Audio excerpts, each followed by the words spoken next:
नमस्कार, खबर है भीम आर्मी के कार्यकर्ता आकाश वर्मा की, जहां आकाश वर्मा ने शादी व भीम आर्मी में उच्च पद देने का झांसा देकर लड़की के किया शारीरिक शोषण। आकाश वर्मा भीम आर्मी से जुड़े एक यूपीएससी छात्र का जीजा है। देखिए पूरी रिपोर्ट। क्या नाम था उनका? उनका नाम है प्रदेश सचिव आकाश वर्मा। क्या नाम है? आज एसपी पर साजिश सगाती पर लेकर क्या कुछ मामला है? नहीं, हम भीम आर्मी के संगठन में थे और वो भी संगठन में था और हम लोग पहले दोनों लोग संगठन में थे।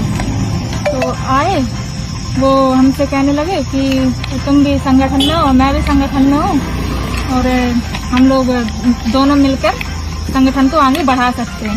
हमने कहा हाँ क्यों नहीं, बिल्कुल। तो फिर वो कहने लगे ठीक है, हमारा मोबाइल नंबर ले लो और हम जब भी कुछ भी कार्य हो तो हमें बता दिया करो। तो हम लोग गए थे तो वहाँ पे हमने फोन नंबर उनका ले लिया। तो फिर ऐसे वो हमें जानने लगे, हम उन्हें जानने लगे। वो हमारे घर आने लगे और आते जाते रहे ऐसे में। फिर उन्होंने एक बार कहा कि हमें तुमसे शादी करनी है। हमने मना भी किया कि उनसे कि नहीं, हमें शादी नहीं करनी है। कहने लगे, फिर उन्होंने कहने लगा नहीं ऐसी बात नहीं है, आप हमसे शादी करिए और हम आपको मतलब वादा करते हैं। हम अपनी मतलब उन्होंने अपने घर की भी कसम खाई, कसम खा के कसम भी दी।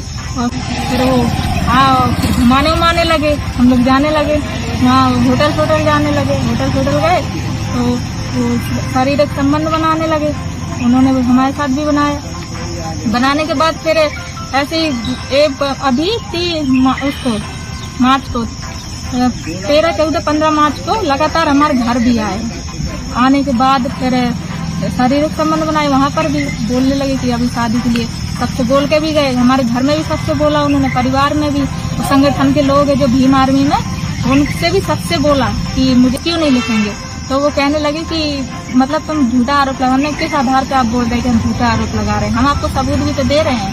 तो उसके वजह से फिर उनके पापा गए वहाँ पे, उनसे मिला तो वो कहने लगे ठीक है, अगर हमने कहा हमें लिख के दे दो कि आप अपने लड़के की शादी हमसे करोगे। तो उन्होंने मतलब कहने लगे ठीक है। उन्होंने हमसे थोड़े कागज में साइन करवाए, कहने लगे हम इसमें लिखवा के दे रहे तुम्हें। अब हमें पता नहीं और उसके आधार पे मतलब ऐसा बोल रहा है सरकारी का कि तुम्हारा राजीनामा हो गया। तो मैंने कहा हमारा राजीनामा नहीं हुआ है।